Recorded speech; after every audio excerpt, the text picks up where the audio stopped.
माझं नाव राम लेंडी आणि मी यूट्यूबर आहे. @राम डेली ब्लॉग 1M आपला यूट्यूब चॅनल आहे. नमस्कार फॅमिली, यूट्यूब फॅमिली.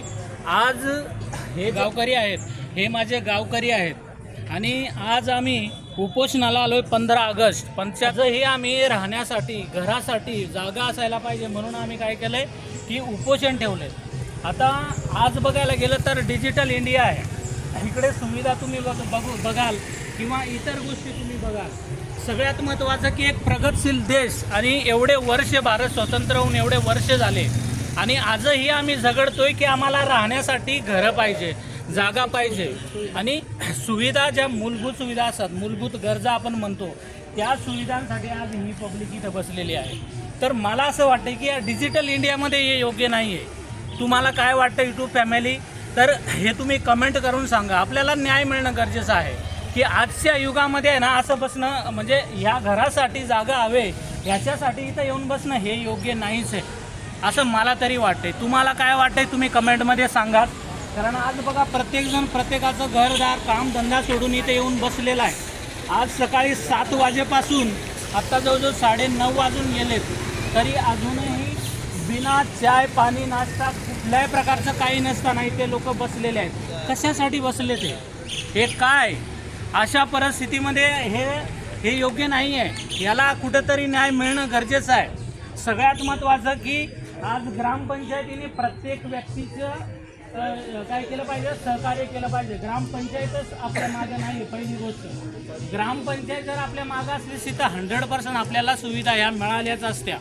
कारण ज्या वेळेस आम्ही 2013-14ला मूलभूत गरजा आम्हाला मिळत नाही त्याच्याविषयी आम्ही जेव्हा अर्ज केला होता ग्रामपंचायतमध्ये आणि त्यानुसार आम्ही काम ज्यावेळेस केलं त्यावेळेस लाईट तिथे आम्ही 22 kVची हायटेन्शन लाईट मंजूर करून तिथे लावली. एक प्रोसेस आणि कुठेतरी एक सुरुवात व्हायला पाहिजे. आणि आज 15 ऑगस्ट पण आज या गोष्टीला सुरुवात होते. 75वा अमृत महोत्सव दिन आहे आणि आज या गोष्टीला सुरुवात होते. तर आम्हाला न्याय मिळणं खूप गरजेचं आहे. आणि मला एक गोष्ट सांगा की कायदे नाही आहेत का? कायदे आहेत ना. कायद्याशिवाय तर हे सगळं चालत नाही आहे विश्व. आणि ह्या कायद्यामध्ये तुकडे जोड कायदा किंवा तुकडे बंदी कायदा कलम 18नुसार हा कायदा आहे. कलम 18नुसार तुम्ही खाजगी जरी भूसंपादन असेल, भूखंड असेल तरी तुम्ही देऊ शकता आम्हाला. ते नियोजन करून आराखडा तयार करून तुम्ही आम्हाला राहण्यासाठी देऊ शकता.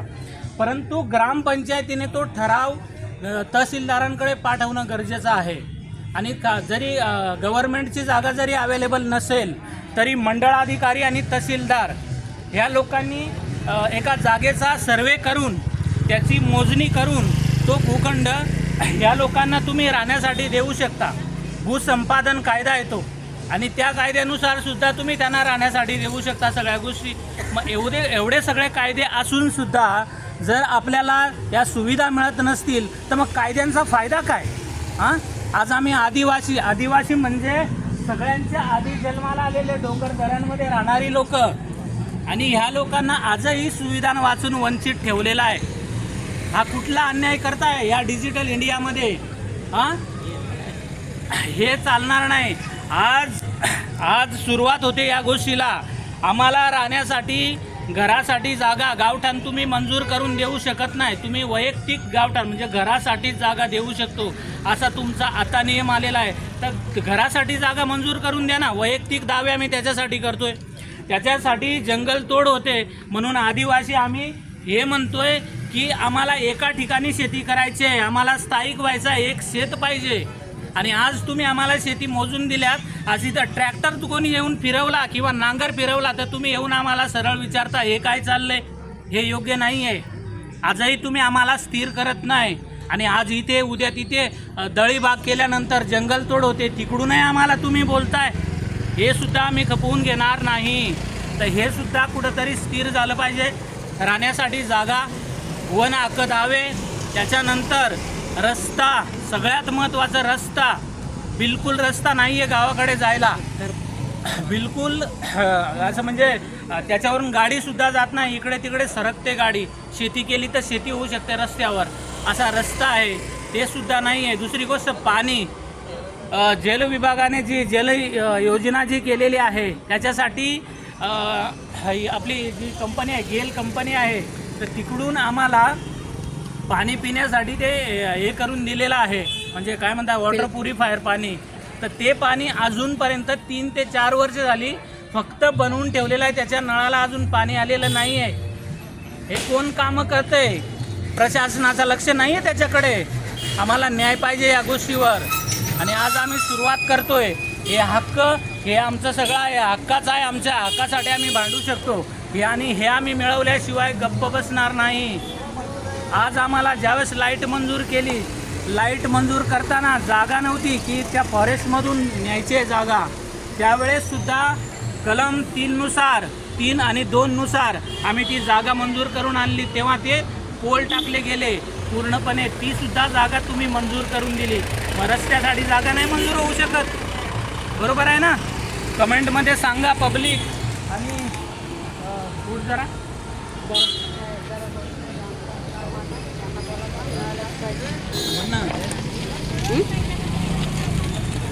आज जी परिस्थिती चाललेली आहे हे योग्य आहे का? हक्क मिळायला पाहिजे का नको? मिळायला पाहिजे. तुमचं म्हणणं काय थोडक्यात सांगा. जे आमचे जागा घरपट्टी मोठे काय घराखालची जागा असेल ती आमच्या नावावर करून मिळण्याबाबत आम्हाला हक्क पाहिजे अशी आमची नम्र विनंती आहे. बरोबर आहे. सगळ्यात महत्त्वाचं की आज तसं बघायला गेलं तर पोराबाळांशी लोक इथं आलेले आहेत. इथे बघत असाल तुम्ही की पोराबाळांसहित इथे लोक आलेले आहेत. त्यांना काय नुसतं वेळ नाही लागलं सगळी कामं धंदे टाकून इथं येऊन बसायला.